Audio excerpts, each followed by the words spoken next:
Hello, good evening everybody. This is Deepak Agarwal in front of you.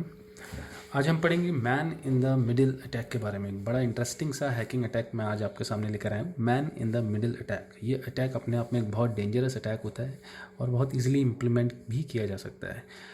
इस attack के through आप कोई भी डेटा, कोई भी पासवर्ड जो आप अपने सिस्टम पे डाल रहे हो, आप क्या सर्व कर रहे हो, आप अपने सिस्टम से क्या इंटरनेट पर भेज रहे हो और आप क्या डाउनलोड कर रहे हो, आप सब कुछ इस अटैक से स्निफ किया जा सकता है, चोरी किया जा सकता है। और इसमें कोई भी एप्लीकेशन आपके सिस्टम पे या हमें क्लाइंट मशीन पे डालने की ज़रूरत नहीं है, कोई की लॉगर डालने की ज़रूरत नहीं है, कोई बैकडोर, कोई ट्रोजन, कुछ हमें डालने की ज़रूरत नहीं है। सिर्फ हमारे लिए एक रिक्वायरमेंट होती है, वो होती है कि हम उस नेटवर्क का एक्सेस ले लें। ओके तो नेटवर्क एक्सेस लेने के बहुत सारे तरीके हैं। इवन अगर आप किसी पब्लिक प्लेस पे हो और आप किसी साइबर कैफ़े में हो या फिर आप किसी पब्लिक लाइव वाईफाई से जुड़े हो, तो उस वाईफाई से जुड़े हुए जितने भी क्लाइंट्स होंगे उनका डेटा बड़ी इजीली स्निफ कर सकते हो। साइलेंटली एक कॉर्नर में आप बैठकर कहीं से भी उनका डेटा आप देख सकते हो। इवन उस डेटा को मैनिपुलेट कर कर उसमें इंजेक्ट कर कर अपना कोड उस डेटा को क्लाइंट को प्रेजेंट कर सकते हो। तो ये एक बहुत डेंजरस अटैक होता है और थोड़ा सा इसके बारे में पहले समझ लेते हैं, फिर मैं आपको इस अटैक कैसे इम्प्लीमेंट किया जाता है वो आपको बताता हूँ। जैसे कि आप स्क्रीन पे देख रहे हैं कि man in the middle attack. हम जनरली जब भी इंटरनेट को सर्व करते हैं तो एक होता है क्लाइंट मशीन जो ये है, और दूसरा होता है इंटरनेट। जो भी हम रिक्वेस्ट भेजते हैं वो हमारे इंटरनेट पे जाती है और वापस वो इंटरनेट से जो भी रिक्वेस्ट हम भेज रहे हैं उससे रिस्पॉन्स मिलता है और वो हमारे पास आती है। तो मैन इन द मिडिल, जैसे कि इसका नाम बता रहा है, हम करते क्या है, हम अपनी मशीन को इस आप विक्टिम के यानी क्लाइंट के और रिसोर्स के बीच में प्लेस कर देते हैं, जिसका क्लाइंट को पता नहीं होता। जो भी क्लाइंट रिक्वेस्ट भेजता है वो अब हमारे पास आती है। हम उस रिक्वेस्ट को एज इट इज़ इंटरनेट पे फॉरवर्ड करते हैं और जो भी इसका रिक्वेस्ट, जो भी रिस्पॉन्स आता है, उस रिस्पॉन्स को हम वापस विक्टिम को दे देते हैं। उस बीच में क्योंकि ट्रैफिक हमारे थ्रू होता हुआ जा रहा होता है, हम उस डेटा को इजीली देख सकते हैं, उसको स्निफ कर सकते हैं और उस डेटा पर कुछ भी इंजेक्ट कर वापस विक्टिम को भेज सकते हैं। फॉर सपोज आपने कोई इमेज इंटरनेट से डाउनलोड करी है और वो इमेज हमारे पास आई है, हम उस इमेज में एक छोटा सा बैकडोर या की लॉगर डाल सकते हैं और आपको पता भी नहीं चलेगा। जब वो आपके पास इमेज आएगा वो इन्फेक्टेड होगा और एज सुन एज आप उस पर क्लिक करेंगे आपकी मशीन और ज़्यादा वनरेबल हो चुकी होगी। आपके की स्ट्रोक्स में पढ़ पा रहा हूँ या फिर मैं कोई बैकडोर या ट्रोजन आपके सिस्टम पे डाल दूंगा जो आपकी स्क्रीन के स्नैपशॉट्स मेरे को भेज रहा होगा, आपके वेब कैमरा मुझे भेज रहा होगा, आपका माइक्रोफोन मुझे भेज रहा होगा। बहुत कुछ किया जा सकता है। कैसे अचीव करते हैं, अगली स्लाइड देखते हैं। नेक्स्ट स्लाइड देखिए, टिपिकल नेटवर्क कैसा नेटवर्क होता है। एक इंटरनेट होता है, हम कोई भी इंटरनेट को एक्सेस हम करते हैं तो हमारे पास एक मेन चीज़ होती है एक्सेस पॉइंट या फिर राउटर, जो कि एज अ सेंट्रल गेटवे की तरह वर्क करता है। कोई विक्टिम, कोई क्लाइंट मशीन हो या भले ही कोई भी हैकर मशीन हो, कुछ जितनी मशीन्स हमारे नेटवर्क से कनेक्टेड होंगी, जब भी वो कोई रिक्वेस्ट भेजेंगी तो इंटरनेट पर जाने से पहले वो रिक्वेस्ट हमारे राउटर पर आती है। राउटर देन उस रिक्वेस्ट को एज अ गेटवे, क्योंकि राउटर हमारा गेटवे है, उस रिक्वेस्ट को इंटरनेट फॉरवर्ड करता है। वहाँ से जो भी रिस्पॉन्स आता है वापस राउटर उस मशीन तक पहुँचा देता है जहाँ से इसको रिक्वेस्ट आया था। तो एक बहुत सिंपल सा रिक्वेस्ट एंड रिस्पॉन्स एक प्रोटोकॉल है जहाँ पर जिसके थ्रू हम इंटरनेट को एक्सेस करते हैं। नेक्स्ट हमें करना क्या होगा, किस तरीके से हम मैन इन द मिडिल करेंगे। हमको सिर्फ इस विक्टिम मशीन को बेवकूफ़ बनाना है और इस राउटर को बेवकूफ़ बनाना है। फिलहाल हम इस विक्टिम मशीन को कैसे बेवकूफ़ बनाते हैं, जस्ट लाइक दिस। हमें इस ट्रैफिक के रूट को चेंज करना है। हमें सिर्फ करना क्या है कि जब ये विक्टिम कोई भी रिक्वेस्ट भेजे तो ये विक्टिम के लिए राउटर की जगह विक्टिम के लिए हमारी मशीन एज अ राउटर काम करे। ओके तो अभी विक्टिम मशीन के लिए राउटर ये है, मगर जब वो इस रिक्वेस्ट, जब भी कोई वेबसाइट या कोई भी वो इंटरनेट के लिए रिक्वेस्ट भेज रहा है तो राउटर के पास ना जाकर रिक्वेस्ट किसी तरीके से हमारी मशीन तक यानी हैकर मशीन तक आ जाए। और साथ ही साथ हमें राउटर को भी बेवकूफ़ बनाना है, जब वो रिस्पॉन्स इस मशीन के द्वारा की गई रिक्वेस्ट को लेकर आए तो डायरेक्ट इस मशीन को ना देते हुए उसको लगे कि ये हैकर मशीन ही मेरा क्लाइंट है। मीन्स हमें डबल फेस प्ले करना है। हमारी ये मशीन अब डबल फेस प्ले कर रही है, राउटर को ये मशीन ये नज़र आ रही है और इस क्लाइंट को ये मशीन राउटर नज़र आ रही है। तो इसी को ARP स्पूफिंग बोलते हैं। ARP is address resolution protocol और ये बहुत वनरेबल है और अभी भी स्टिल इन यूज़ है। ARP का मतलब होता है कि हर कंप्यूटर या हर नोड जो नेटवर्क में कनेक्टेड होता है वो टेबल मेंटेन करता है। उस टेबल में वो IP एड्रेसेस को MAC ID से बाउंड करता है। लाइक हर एक मशीन का अपना एक मीडिया एक्सेस कंट्रोल ID होता है और वो यूनिक होता है। जितनी भी हार्डवेयर नेटवर्क डिवाइसेस होंगी उन सब का MAC यूनिक होगा। तो राउटर के पास सपोज ये दो मशीन्स हैं तो इन राउटर ने एक टेबल मेंटेन की हुई होगी अपने अंदर जिसको ARP टेबल बोलते हैं। उसमें उसने इस मशीन का IP एड्रेस और इस मशीन का MAC स्टोर किया होगा और इस मशीन का IP एड्रेस और इस मशीन का MAC स्टोर किया होगा। साइमल्टेनियसली इन दोनों मशीन्स ने भी अपनी अपनी ARP टेबल्स जनरेट करी होंगी। तो उन जब भी कोई रिस्पॉन्स या रिक्वेस्ट होती है तो जो मशीन रिक्वेस्ट भेजती है उसके पास IP, जिस IP पे वो भेज रही है उसका IP एड्रेस होता है और उसका मैक एड्रेस होता है। तो सिर्फ हमें करना क्या होता है, उन IP एड्रेस और मैक एड्रेसेस को स्पूफ करना होता है और ये बड़ा ईजिली अचीवेबल है। ओके, नेक्स्ट स्लाइड देखते हैं। देखिए, एक टिपिकल पहले नेटवर्क देखते हैं कि नेटवर्क होता कैसा है। ये जनरली एक नेटवर्क है। नेटवर्क में हर एक राउटर है, उस राउटर के अपना एक मैक आईडी है। मशीन 3 हमारी मशीन्स हैं, इन मशीन्स के अपने अपने मैक आईडी हैं और ऐसी एक हैकर मशीन है। ये सारी की सारी मशीन्स एक ही नेटवर्क के अंदर हैं। अब हमें सपोज इस मशीन को स्पूफ करना है, तो जब ये मशीन कोई भी रिक्वेस्ट भेजती है तो इस मशीन के पास भी राउटर का IP एड्रेस होता है और राउटर का मैक आईडी होता है। ये इन दोनों के कॉम्बिनेशन को ये मशीन अपने पास स्टोर कर रही होती है। तो उसको मालूम होता है जब मैं रिक्वेस्ट भेज रही हूँ तो ये इस मैक के पास जानी चाहिए। तो ARP को स्पूफ करने के बाद हम क्या कर पाते हैं, हम ये कर पाते हैं, हम हैकर मशीन से 2 अटैक्स रन करते हैं। एक अटैक हम रन करते हैं राउटर के लिए और साइमल्टेनियसली पैरेलल एक दूसरा अटैक हम रन करते हैं मशीन के लिए। हम मशीन को बताते हैं कि I am router and my IP is this. हम बताते हैं मशीन 2 को कि भाई मैं राउटर हूं और मेरा IP एड्रेस इतना है। मेरा IP एड्रेस है 192.168.1.1, सॉरी .04 लिखा है, इसको 1 रीड करेगा। मेरा IP एड्रेस इतना है और हम मशीन को, राउटर को ये बताते हैं कि माई IP एड्रेस इज़ 104। और जब हम ये कर पाते हैं तो बड़ा इजीली, जब ये मशीन कभी भी कोई भी रिक्वेस्ट भेजती है तो अब इस मशीन के लिए राउटर ये है, हमारी रिक्वेस्ट यहाँ जाती है और हम इस रिक्वेस्ट को फॉरवर्ड कर देते हैं राउटर के पास। तो राउटर को लगता है रिक्वेस्ट इस मशीन से आया है। नेक्स्ट जब रिस्पॉन्स आता है तो राउटर को ये लगता है कि मुझे जब राउटर को ही फॉरवर्ड करना होता है तो राउटर की ARP टेबल पे इस क्लाइंट की जगह इस हैकर मशीन का मैक एड्रेस और IP है, तो वो रिक्वेस्ट, वो रिस्पॉन्स वो यहाँ जाता है और हम उस रिस्पॉन्स को यहाँ फॉरवर्ड कर देते हैं इस मशीन 2 पे। उस सेकंड्स में जहाँ पर हमारे पास डेटा आ रहा है उस डेटा को हम स्निफ, रीड, स्टोर, कुछ भी हम उसके साथ कर सकते हैं। तो ये एक बहुत ही एक डेंजरस अटैक है। और अब हम देखते हैं कि इसको कैसे करते हैं इन एक्शन, और आपको बहुत मज़ा आएगा इसको देखने में। और इसको कैसे प्रिवेंट करना है और इससे इस man in the middle attack से हमें कैसे बचना है, क्या हमें इसके लिए सिक्योरिटी इम्प्लीमेंटेशंस करने हैं अपनी ऑर्गेनाइजेशन में या अपने घर पर या अपने ऑफिस में, ये मैं आपको अपकमिंग वीडियोज़ में बताऊँगा। तो now let's see it in action. Hello, तो अब हम जो man in the middle attack अभी आपने स्लाइड्स देखा था उसको हम इम्प्लीमेंट करेंगे। उसको इम्प्लीमेंट करने के लिए जो ऑपरेटिंग सिस्टम है, अगेन हमारे पास जो हैकिंग मशीन पे उस पर होना चाहिए लिनक्स कैली पे मैं अपना टर्मिनल ओपन कर रहा हूँ। Okay, this is my terminal. Most of the जितनी भी कमांड्स हम हैकिंग की करते हैं उसको कमांड लाइन के थ्रू इम्प्लीमेंट करना पड़ता है। तो ये कैसे करते हैं मैं आपको अपने अपकमिंग वीडियोज़ में ज़रूर बताऊँगा। ओके, तो अब हमें कैसे करना है मैं आपको बताता हूँ। अब मुझको सबसे पहले ये करना होगा कि अपनी इस मशीन को, जो हैकिंग मशीन है, उसको क्लाइंट मशीन और रूटर के अपने बीच में प्ले करना पड़ेगा। तो सबसे पहले मेरी रिक्वायरमेंट जो होती है वो होती है कि मेरी जिस अटैकिंग मशीन है उसको क्लाइंट मशीन का IP एड्रेस उसके पास होना चाहिए।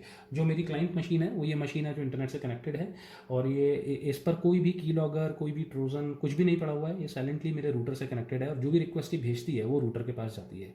तो अब इसको स्पूफ, सबसे पहले मुझे इसके लिए राउटर और इस मशीन दोनों को स्पूफ करना पड़ेगा, इन दोनों को बेवकूफ़ बनाना पड़ेगा।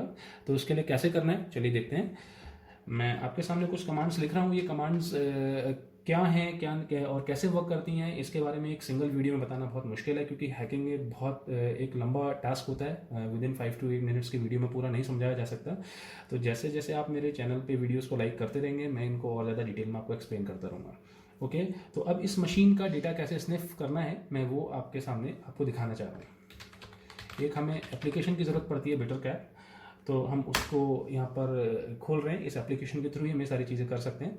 और उसके बाद नेक्स्ट मैं यहाँ पर जो कमांड्स लिख रहा हूँ उनके बारे में आपको एक्सप्लेन करता जाऊँगा, ओवरव्यू देता जाऊँगा। net.probe, मैं प्रोबिंग ऑन कर रहा हूँ। मैं इस मशीन के थ्रू प्रोब्स भेज रहा हूँ राउटर को और अपनी क्लाइंट मशीन को कि उनकी ARP रिक्वेस्ट टेबल अपडेट करने के लिए और उनको मैं, ताकि उनका मैक आईडी मेरे पास आ सके। देखिए जैसे मैंने ये कमांड लिखी, आप ये देखिए मेरी रिक्वेस्ट इन मशीन्स के पास गई है और इनका मैक आईडी मेरे पास आ गया है। तो ये प्रोबिंग अब रेगुलर प्रोसेस है, हर कुछ टाइम के बाद, इंटरवल के बाद ये प्रोबिंग होती रहेगी और मेरे पास इनके मैक एड्रेसेस रहेंगे। ओके, तो एक और मेरे को उसके लिए सर्विस की ज़रूरत पड़ती है, रिकन सर्विस की। तो मैं इसके बारे में आपको बाद में बताऊंगा कि क्यों ज़रूरत पड़ती है और क्या होती है। फिलहाल हम इसको ऑन कर लेते हैं। ओके, net.probe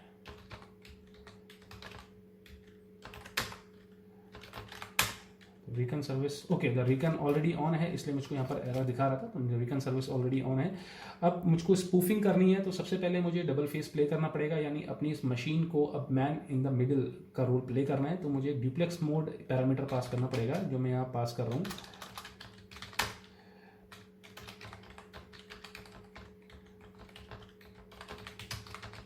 ओके, इस कमांड से मैंने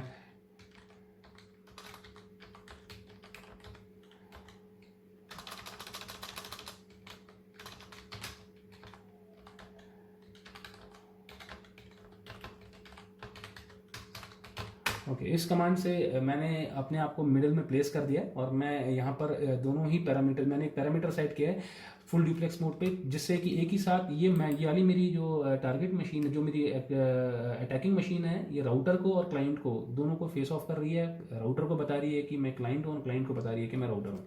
ओके, नाउ मुझको एक आईपी एड्रेस चाहिए जिस मशीन को मैं अटैक करने वाला हूँ, तो मैं उस आईपी एड्रेस को यहाँ पर पास कर रहा हूँ। मुझे मालूम है इस मशीन का आईपी एड्रेस ये है, और ये कैसे आप आईपी एड्रेस अपने जो भी विक्टिम है, कैसे आप उसको बड़े आसानी से लिनक्स में रिट्राइव कर सकते हैं, इसका भी मैं आपको अपने अपकमिंग वीडियोस में बता पाऊंगा। जस्ट फॉर अभी ओवरव्यू देने के लिए, मेरे को मालूम है कि जिस मशीन को मुझे अटैक करना है उसका आईपी एड्रेस ये है, तो मैंने उस आईपी एड्रेस को यहाँ पर पैरामीटर पे पास कर दिया है। अब मैंने अपनी मशीन को तैयार कर लिया है, मैंने बता दिया कि आपको फुल ड्यूप्लेक्स मोड में रन करना है और इस आईपी एड्रेस के लिए रन करना है। नाउ मैं अपना स्पूफ ऑन कर रहा हूँ। ओके, तो स्पूफिंग ऑन हो गई है। अब इसमें आपको कुछ चीजें दिख रही हैं, देखिए इनेबलिंग फॉरवर्डिंग का मतलब है कि जो भी रिक्वेस्ट क्लाइंट और राउटर के बीच पे होगी उसको हमारी अटैकिंग मशीन फॉरवर्ड कर देगी। ठीक है, उसको कहीं रोकेगी नहीं, सिर्फ इसका काम क्या होगा, डेटा को बीच में रीड करना। ओके, नाउ मैं अपनी स्निफिंग भी ऑन कर रहा हूं।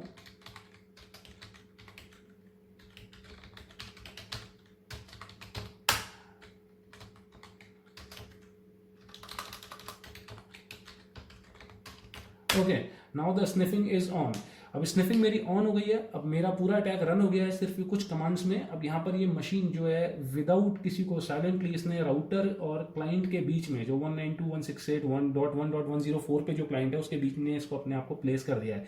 तो अब जो भी आपकी रिक्वेस्ट क्लाइंट से राउटर के बीच में जाएगी वो हमको यहाँ पर नजर आएगी। तो देखिए इसको एक्शन में देखते हैं, पहले मैं स्क्रीन क्लियर कर देता हूँ। ओके, तो हमारा स्पूफिंग और स्निफिंग अटैक प्लेस हो चुका है बीच में। अब मैं आपको दिखाऊंगा कि किस तरीके से, देखिए डेटा जो भी मैं वेबसाइट इस सिस्टम पे खोलूंगा, जो क्लाइंट मशीन पे खोलूंगा, वो यहाँ पर इस मशीन पे उसका डेटा मुझे नजर आएगा।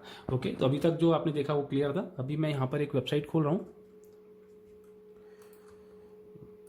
देखिए जो मैंने यहाँ पर वेबसाइट खोली है, जैसे ही मैंने इस वेबसाइट को यहाँ खोला है, देखिए इससे रिलेटेड जो डेटा है, जहाँ जहाँ इसका रिक्वेस्ट गया है, वो पेज, वो वेबसाइट्स मेरे को यहाँ पर ये देखेगा। ये जो पेज है, ये पेज यहाँ पर भी है, जैसे ही मैंने खोला वो मुझे वहाँ पर मिल गया। और इस वेबसाइट ने कौन कौन से पेजेस पे रिक्वेस्ट भेजा है, किस किस आईपी एड्रेसेस से वो आए हैं, वो पूरा का पूरा ट्रेल मुझे यहाँ मिल गया है। ये बहुत बहुत ज़्यादा ऐसी इन्फॉर्मेशन मुझे दिखा रहा है जो कहीं पर भी नहीं मिलेगी। और ये इस क्लाइंट को मालूम भी नहीं है कि जो रिक्वेस्ट जा रही है अब इसके रूटर के पास नहीं जा रही है, ये इस मशीन के थ्रू होते हुए रूटर के पास जा रही है, और हम ये डेटा स्निफ कर रहे हैं। अब देखिए मैं यहाँ पर लॉगिन स्क्रीन पर पासवर्ड्स डालूंगा। आप ये अटैक कितना खतरनाक हो सकता है, कितना वनरेबल हो सकता है, ये आप देखिएगा कि जो मैं पासवर्ड्स और यूज़र नेम डालूंगा वो पासवर्ड्स और यूज़र नेम भी मैं यहाँ कैप्चर कर पा रहा हूँ। तो आप देखिएगा मैं इस वीडियो को दूर से बना रहा हूँ ताकि आपको नजर आए। मैं यहाँ पर कुछ पासवर्ड्स डाल रहा हूँ, बहुत सिंपल से पासवर्ड्स आपके सामने डाल रहा हूँ। मैं पासवर्ड डाल रहा हूँ, उसमें ए यूज़र नेम डाल रहा हूँ ए, और पासवर्ड में डाल रहा हूँ 1 2 3 4 5, just for instance, actual passwords नहीं डाल रहा हूँ। देखिएगा मैंने यहाँ पर ए यूज़र नेम डाला है, और पासवर्ड ए डबल जेड मैंने यूज़र नेम डाला है, और ये पासवर्ड डाला है 1 2 3 4 5। और जैसे ही मैं यहाँ पर क्लिक करूँगा मेरे को वहाँ पर पासवर्ड्स मिलने शुरू हो जाएंगे। जैसे ही मैंने यहाँ पर साइन इन पे क्लिक करा है, साइन इन पे क्लिक करते ही देखिए यहाँ पर मेरे को कुछ डेटा रिट्राइव हुआ है, और वो डेटा मुझे यहाँ मिल गया है, यूज़र नेम एंड पासवर्ड। तो आपने देखा कि मुझे बता रहा है कि मेरा रिक्वेस्ट रन हुआ था इस पेज पे, और इस पेज से मुझको ये डेटा भी मिल गया है। इनफैक्ट आप किसी भी एप्लीकेशन में जहाँ भी कुछ भी अब आप टाइप कर रहे हैं, कोई इमेज आप डाउनलोड कर रहे हैं, वो आपको यहाँ मिलेगा। यहाँ तक कि नहीं, अगर आप कोई भी कमांड प्रॉम्प्ट से, इवन अगर मैं गूगल भी पिंग करूँगा तो आपको देखेगा, मैं यहाँ पर से गूगल को भी देख पाऊंगा। फॉर एग्जाम्पल मैं कमांड प्रॉम्प्ट खोलता हूँ, और मैं यहाँ पर कमांड प्रॉम्प्ट से सिंपल गूगल को पिंग कर रहा हूँ। ping space google.com।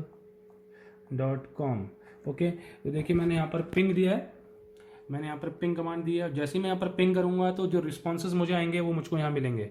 देखिए मैं यहाँ एंटर कर रहा हूँ, मैंने जैसे ही वहाँ एंटर करा है तो मुझे यहाँ से पता लगने लगा है कि मैंने गूगल को पिंग करा है। ओके, तो these are the request that I have got.